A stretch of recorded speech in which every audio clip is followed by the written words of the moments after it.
June 22, 1941. Near the Bug River, eastern Poland. Dawn hasn't even broken, yet the horizon already glows red. Not from sunrise, but from artillery. The thunder of 3 million German soldiers pushing east rolls like an endless storm across the border into the Soviet Union. Luftwaffe squadrons scream overhead. Panzer divisions, sleek, confident, deadly, race forward in perfect mechanical harmony. To many in the German command, the Red Army is expected to collapse within weeks. General Heinz Guderian's panzers have already carved through Europe. France fell in just 6 weeks. The Soviet Union? A backward giant, slow and clumsy. Or so they believe. A column of Panzer III and Panzer IV tanks grinds through wheat fields now trampled into mud and steel. Inside one turret, Lieutenant Karl Hoffmann wipes grime from his periscope, smirking. "These Russians," he laughs to his crew. "What do they have? Farm tractors welded with tin plates?" His loader chuckles while stowing another 50mm shell. The crew had been told Soviet armor was obsolete, thin-skinned machines like the BT-7 or T-26, barely mobile targets.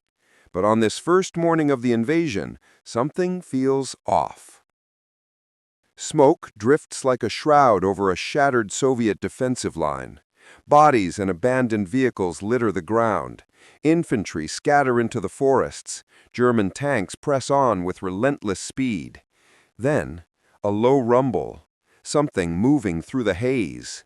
At first it looks like a shadow, a shape too angular, too wide-tracked to be anything they've seen before.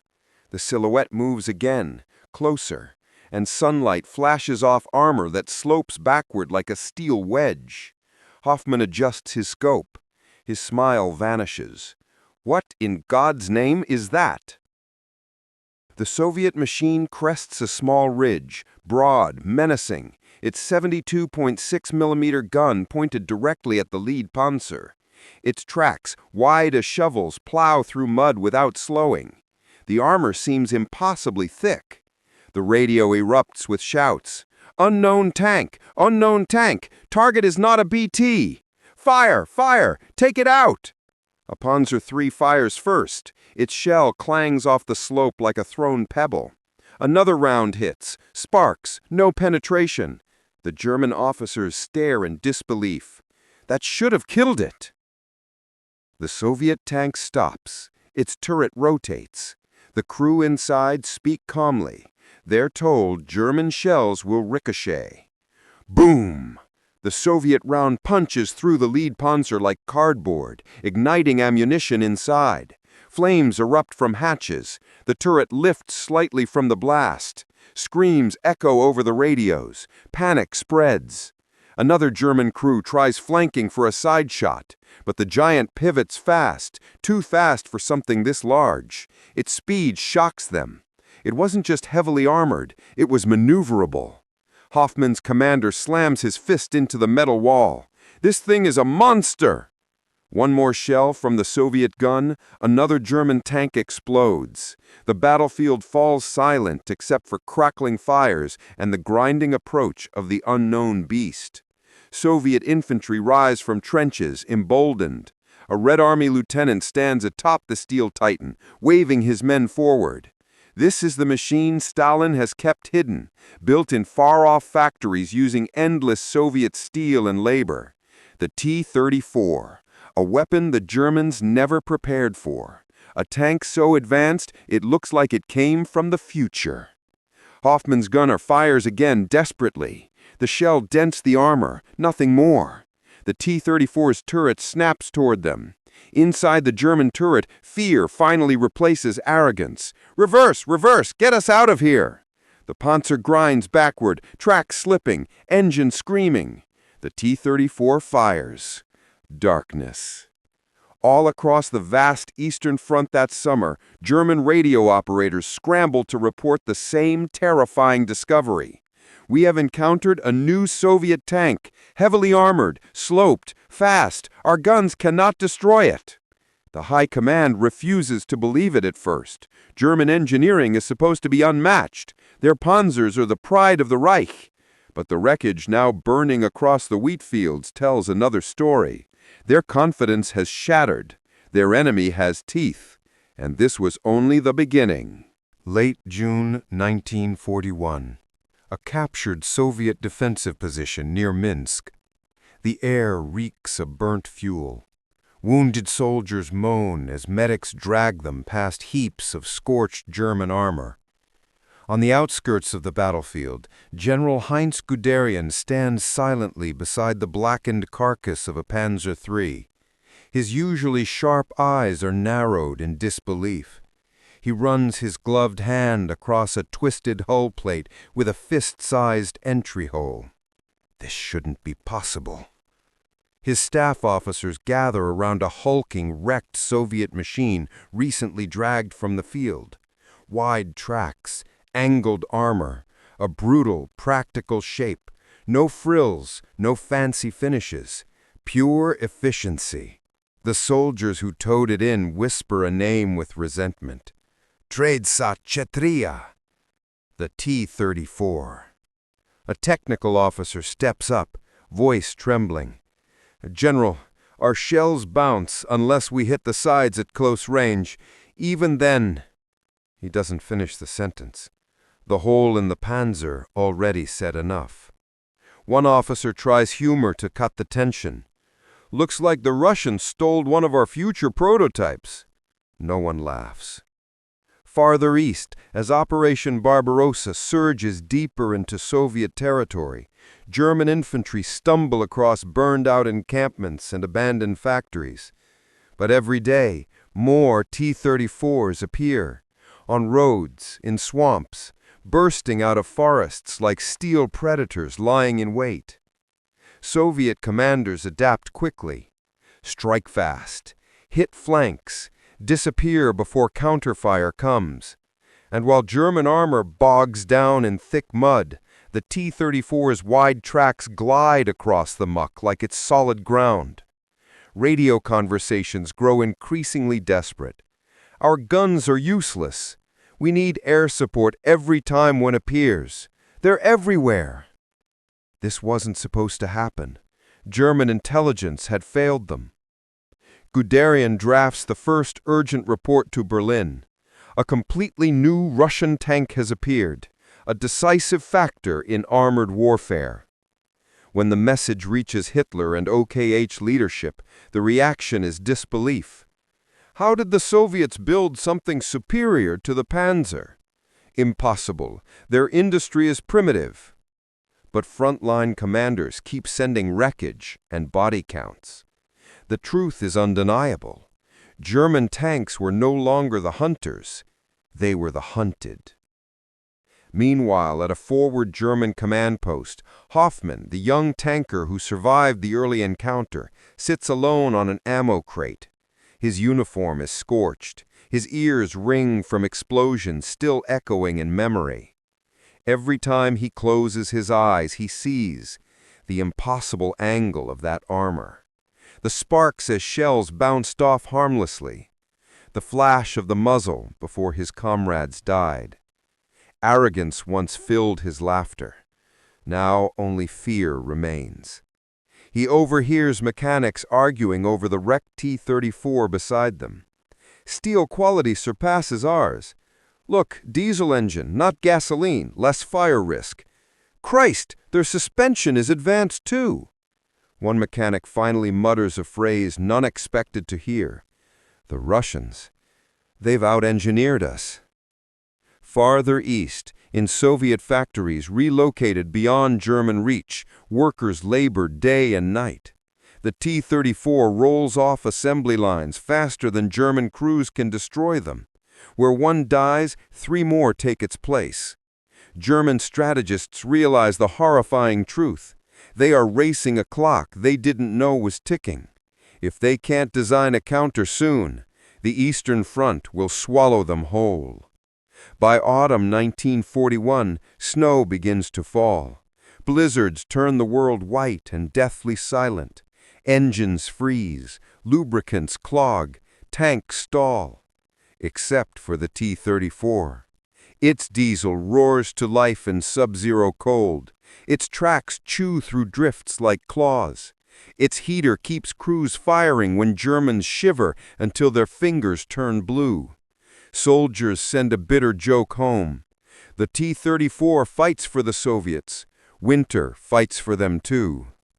At headquarters, German generals now urgently demand new weapons, a tank to counter this unstoppable foe. Engineers scramble to sketch prototypes. One name soon dominates the drawing boards: Panther. A new beast inspired entirely by the T-34's terrifying design. But that will take time. Time the front may not have. Somewhere outside Moscow, Hoffman watches a line of T-34s emerge from swirling snow like iron ghosts advancing on a dying army. His hands tremble on cold steel controls. The laughter from June feels like a memory from another life. Because the Germans didn't just underestimate their enemy, they underestimated the machine that would define the Eastern Front. The T-34 wasn't a toy. It was a revolution in steel. December 1941. West of Moscow. Night. The sky is a black sheet, pierced by tracer fire in the glow of burning vehicles. Snowflakes hiss as they land on hot steel. German tank crews huddled behind their stalled panzers, engines frozen solid. Minus 30 degrees Celsius. The cold gnaws through wool and leather like teeth. Lieutenant Karl Hoffmann crouches inside his immobilized Panzer III, helmet pressed to frozen metal. His breath clouds with every sharp exhale. Frost creeps along the turret hatch. His radio crackles. T-34s approaching from the left flank, range 600 meters. He feels it before he sees them. A deep, rhythmic quake rolling through the frozen earth. Tracks clanking like a war drum. Then they appear. The broad-nosed silhouettes of T-34s emerging from swirling snow as if winter itself forged them. Hoffmann's commander slaps the turret wall. "Scheiße! Fire! Fire!" The gunner squeezes the trigger. Clang! Their shot ricochets into the night.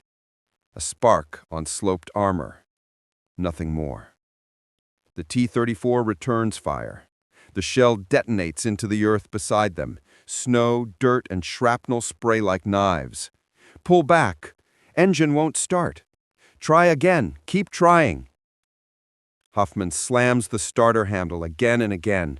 The Panzer III groans, then finally shudders to life. They reverse blindly into the dark, leaving another burning wreck behind them. In Berlin, this reality is undeniable. Germany needs a new tank, fast. Inside the Reich Chancellery, Hitler fumes at his generals. "How could the Russians build something better than ours? It is unacceptable." Design bureaus across Germany spring into a frenzy. The orders are crystal clear. Build a tank that can beat the T-34. The resulting blueprint takes shape with alarming speed. Sloped frontal armor. Long-barrel 75mm KWK-42 gun built to pierce T-34 steel at 1,500 meters.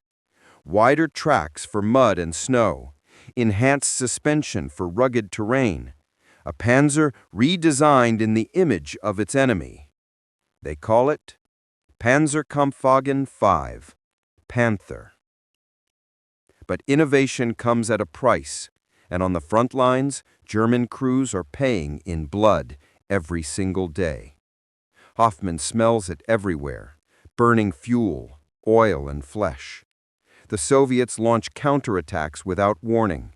T-34s thunder through forests where German tanks fear to tread.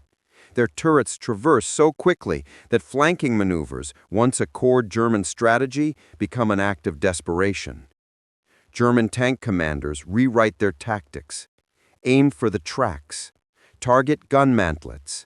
Use high ground. Never face them alone. Even then, results are grim. A rumor spreads through the ranks. The T-34's armor is immune to fear. Across a snowy ridge, Hoffman observes dozens of T-34s forming up for an assault. Their diesel engines rumble like an orchestra tuning for battle. His commander murmurs, "We're lions trapped in a cage, and they're already inside with us."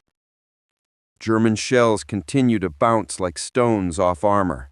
Every crew member feels the humiliation stab deeper. The once confident Wehrmacht now whispers a new curse. Schrägpanzer. Sloped armor. The phrase tastes like defeat. German strategists scramble to analyze wrecked T-34s dragged to workshops behind the lines. Engineers sketch furiously. That simple Christie suspension, those wide tracks that laugh at mud, diesel efficiency in cold weather, a 76mm gun that hits hard from long range. One senior engineer admits to his colleague, "If we had built this, we'd say it was genius." The T-34 wasn't refined or elegant. It was raw, brutal, survivable. Most importantly, it could be mass-produced in staggering numbers. Factories hidden deep inside the Soviet interior, far beyond Luftwaffe reach, churn them out day and night. Hoffman sits inside his tank, hands trembling, listening to the distant thunder of approaching armor. He thinks of all he once believed: superior German steel, superior German tactics, superior German morale. But superiority is meaningless when the enemy's machine refuses to die. A single T-34 encounter was once a nightmare. Now, entire battalions appear at once. He whispers into the cold metal around him. "We were the hunters. What happened to us?" The truth claws from the darkness. The T-34 happened. A weapon forged for a brutal war of attrition. A tank Germany never expected and now cannot escape. But salvation, at least on paper, is coming. The Panther, Germany's answer, edges closer to the battlefield with every passing week. However, mass production is slow. Mechanics are untrained. Factories are strained. Resources dwindle. The front waits with bated breath, because by the time the Panther arrives, the battlefield may already belong to the T-34. And the war for the East, it has only begun to devour armies whole. July 5, 1943. Western Russia, the Kursk salient. The ground trembles like a living thing. Artillery shells scream overhead, lighting the pre-dawn sky with an apocalyptic glow. The air is thick with dust, diesel fumes, and the metallic taste of fear. This is it, where two armored worlds are about to collide. To the north and south of the bulging Soviet line, 800,000 German soldiers and the largest armored force they've ever assembled prepare for Operation Citadel. At the spear point of this assault stand the brand-new Panthers, rows of dark, angular beasts bristling with confidence. Behind them roll Tigers, Panzer IV Aus-FGs, mechanized infantry, the Wehrmacht's last chance to regain the initiative in the east. Inside one Panther turret, Lieutenant Karl Hoffmann runs his gloved hand along new controls, smoother, cleaner, more advanced than anything he's known. Sloped armor, like the T-34. A long 75mm gun built for killing T-34s at distance. Wider tracks, stronger suspension. This time, he hopes, the Germans finally have the superior machine again. His commander grins. "Let's show these Russians how Germans truly build a tank." The crew laughs, but not as loudly as they once did. At the opposite end of the battlefield, Soviet tank commander Mikhail Sokolov stands in his turret hatch, goggles pressed to his eyes. Behind him stretch waves of T-34/76s, rows disappearing into the horizon. Factories from Stalingrad to the Urals have fed an armored ocean into this one place. In dug-in, hull-down positions, more T-34s wait. Their crews smoke nervously, trying to mask the dread. They all know the Germans are coming. The question is, can they stop them? Sokolov turns to his crew. Not one step back. They nod. That order is burned into their bones. The T-34 engine growls. They are ready. At first light, the world erupts. German artillery rolls forward in a thunderous wave. Luftwaffe Stukas dive, shrieking, bombs bursting across Soviet lines. Then the panzers advance. Panthers smash through the fields at speed, a wall of steel aimed straight at Soviet defenses. Hoffmann feels the thrill surge through him. This is what Blitzkrieg once felt like: unstoppable momentum, fire and fury unleashed. He spots a line of T-34s on distant high ground. Range, 1,400 meters. Adjust elevation. Fire! The Panther's long gun cracks like a hammer of the gods. Far off, a T-34 explodes in a fireball. Cheers erupt inside the Panther. Another shot, a second T-34 erupts. For the first time in 2 years, German shots land and kill. Hoffmann dares to hope. We finally have the advantage. But Kursk is no open road. It is a fortress, layered with traps. A sharp jolt slams him forward. Alarms blare. Mine! We hit a mine! Before they can recover, a shell punches the side skirt. The Panther tilts, immobilized. The crew panics. Engine overheating. Transmission jammed. We can't move. Through the periscope, he sees it. Soviet anti-tank teams, swarming like ants, closing in with grenades and satchel charges. He slams his fist against the console. Brand new tanks, burning before they fire 10 shells. This wasn't part of the plan.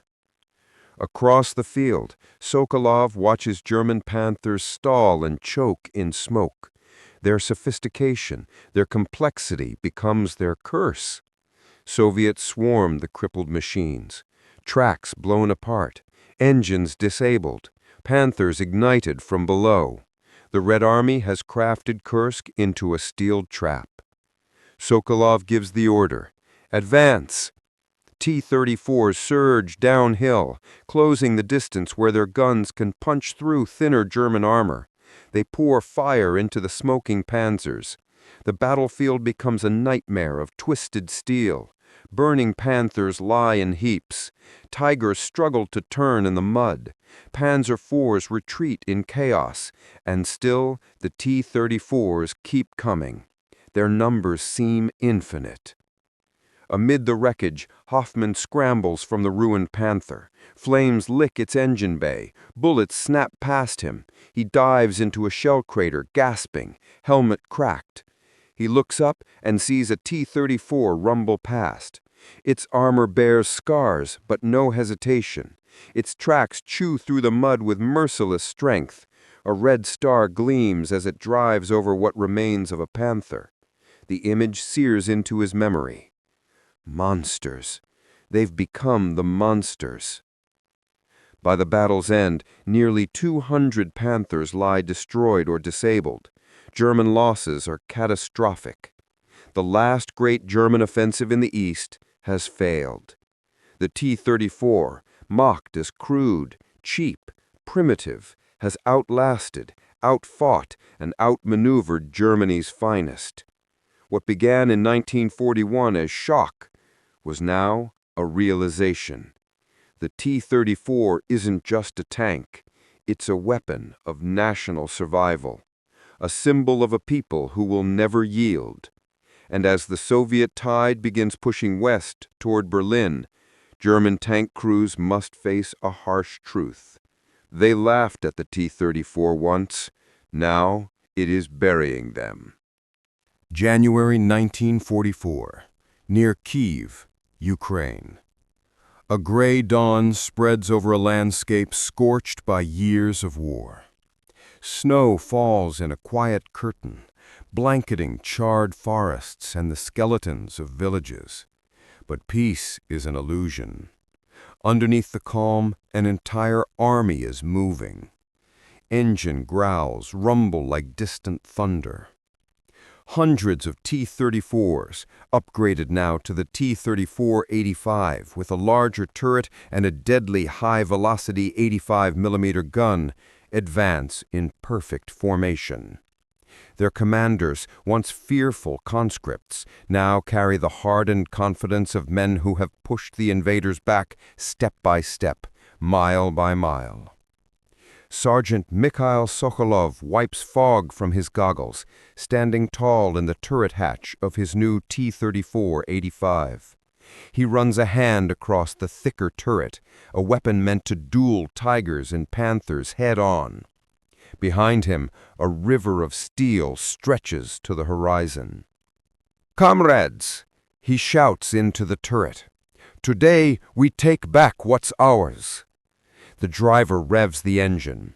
Tracks churn frozen soil. The offensive begins. To the west, scattered among icy defensive positions, the remnants of once unstoppable panzer divisions brace for impact. Lieutenant Karl Hoffmann sits in a dug-in Panzer IV, maps trembling in his hands. His Panther, once his symbol of hope, was left a burning wreck at Kursk. His crew is new. His confidence is gone. The battalion radio crackles with grim reports. T-34s sighted approaching from all directions. We're outnumbered, 5-1, maybe more. We have no reserves left. Hoffman's stomach knots. He knows the sound. He knows the enemy coming for them. He once called their tank a toy. Now, that toy is unstoppable. The first barrage begins. Soviet artillery smashes into German trenches. Earth erupts like volcanic blasts. Communication lines snap. Vehicles flip like toys under the shockwaves. Then come the T-34s. Dozens, scores, an iron stampede. Their guns roar simultaneously, a rolling wave of firepower. Hoffmann fires back. His shell punches into a T-34 side, one down. He reloads instantly, but the next two T-34s swing their turrets toward him. Boom! Boom! His neighboring Panzer explodes in a tower of flames. Its turret flies skyward like a cork. Black smoke spews into the pale sky. Snow melts into mud under burning steel. New German recruits, boys barely 18, panic, abandoning anti-tank guns. Officers scream at them to hold the line, but fear is stronger than commands. T-34s crash through timber barriers, crushing logs under their massive tracks. Soviet infantry cling to their hulls, leaping off to storm trenches with PPSH-41 bursts. The war has flipped. Germany is no longer the attacker. Now it is the hunted. Sokolov's T-34-85 charges forward into a half-destroyed village. Machine gun rounds ping harmlessly off the turret. His gunner lines up a Tiger I lumbering between ruined houses. Fire! The 85mm cannon kicks. Flame erupts from the Tiger engine deck. The giant collapses into fire, the ghost of German armored pride. Sokolov clenches his fist in victory. Every mile westward is one closer to his home, to revenge, to ending the nightmare begun in June 1941. Hoffmann's world is fire and chaos. His Panzer IV sputters, tracks jammed on rubble. He slams the hatch open and leaps out as shells rip through the vehicle. He runs, slipping on ice and blood, until he throws himself behind a collapsed farmhouse wall. He looks back. His last tank burns like a funeral pyre. He can no longer pretend victory is possible. He whispers into frozen air, God forgive us. We thought they were weak. A shadow moves behind him. A T-34, turret turning, red star bold against smoke and snow. Hoffman shuts his eyes. The machine he laughed at now decides if he lives or dies. Across the entire Eastern Front, the same story plays out. Cities once conquered now rise in Soviet hands. German armies fracture and fold inward. The red banner advances toward the heart of the Reich. The T-34, mockingly dismissed as crude, has proven itself the perfect tank for the greatest land war in history. Simple enough to build in staggering numbers, durable enough to survive punishing combat, deadly enough to take on any German machine, adaptable enough to improve year after year. By war's end, over 57,000 T-34s will roll across Europe, a steel tidal wave no army can hold back. The arrogance of 1941 is gone. The laughter is gone. The panzers are gone. What remains is survival and a desperate retreat toward Berlin. Because the T-34 isn't just pushing them back, it's coming for their capital. April 26, 1945. Berlin, Germany. Night. Flames consumed the city, once hailed as the center of a thousand-year Reich. Buildings crumble under the relentless thunder of Soviet artillery. The sky glows sickly orange, like the world itself is burning from the inside. On the shattered streets, wrecked Panther and Tiger tanks smolder beside the ruins of homes. Rubble forms mountains large enough to block entire avenues. Civilians flee into basements and subway tunnels, praying for dawn. But dawn will not bring salvation. Only T-34s. Their engines rumble like judgment. Their silhouettes appear through the smoke, dozens at first, then hundreds. The Red Army has arrived. Inside one of those tanks, a battle-scarred T-34-85, Sergeant Mikhail Sokolov braces himself as the vehicle jolts through debris. His crew fought from Stalingrad to Warsaw. Every mile of this journey is carved into their souls. He grips the turret ring and stares ahead at what once seemed impossible. The heart of Berlin, enemy territory now crushed into dust. He raises his voice. This is for every village, every family, every comrade they took from us. His gunner nods, a silent vow. A few blocks away, former Panzer Lieutenant Karl Hoffmann staggers through the ruins with a small group of exhausted Volkssturm defenders, boys and old men clutching mismatched rifles. His uniform is torn, his boots soaked in ash-tainted water. He was once a proud commander, a believer in victory, in superiority. Now he is simply trying to survive long enough to surrender. Above him, a Soviet Katyusha rocket barrage shrieks overhead. Explosions rip open the street behind him. The shockwave throws him against a shattered bakery wall. He looks up just in time to see a T-34 turn the corner. The tank's turret swings toward him, slow, deliberate. Its engine growls with mechanical menace. Sparks bounce off its frontal armor as desperate German defenders open fire with Panzerfausts and machine guns. A Panzerfaust streaks toward the tank. The impact rocks the hull, leaving a crater in the armor, but the beast keeps advancing, unstoppable. Sokolov's voice booms inside the turret. Forward! Do not stop! Crush them! The T-34 rolls over a barricade. Bricks and metal crunch under its weight. Soviet infantry follow alongside, firing into windows and doorways. Hoffman's ears ring, his heartbeat pounds. He dives through a doorway as the tank's gun fires. The explosion hurls him into darkness. Smoke and dust fill the air. Hoffman coughs, pushing broken plaster off his coat. He crawls to his knees, then freezes. The T-34 is right in front of him.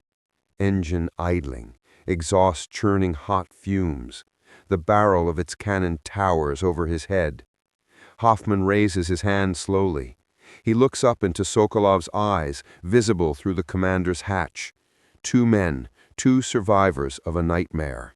One once mocked the other's machine. Now that machine decides his fate. Sokolov hesitates, just for a heartbeat, staring at the terrified German tank officer. He gestures to his gunner. Let him go. He's finished. Germany is finished. The T-34 rumbles past Hoffman, leaving him alive and broken. As more T-34s flood the streets, Soviet troops storm the Reichstag. The war ends not with speeches, but with the grind of tracks over a collapsing empire. By May 1945, Berlin fell. The swastika comes down. The red banner rises. A tank once dismissed as crude has become the most iconic weapon of the Eastern Front. When captured German officers are asked how they lost, one replies bitterly, "We were ahead of everyone, until we met the T-34." The war cost both sides more than can ever be measured. Millions dead, cities erased. Humanity is scarred forever. But in the ashes, history makes one thing clear. The T-34 did not win by being perfect. It won by being enough, in the right place, at the right time, in unstoppable numbers. Its sloped armor laughed at German shells. Its wide tracks conquered mud and snow. Its deadly gun ripped open German pride. Its simplicity turned Soviet factories into engines of steel thunder. The tank Germany mocked as a toy tore their armored lines apart and helped bring the Third Reich to its knees. In the quiet aftermath, Hoffman sits alone on a park bench amid ruins, head in his hands, replaying the first time he saw that strange, angular shape emerge from the morning haze in 1941. If only he had known. If only they all had known. The T-34 wasn't just a tank. It was history made of steel. And it changed the world forever.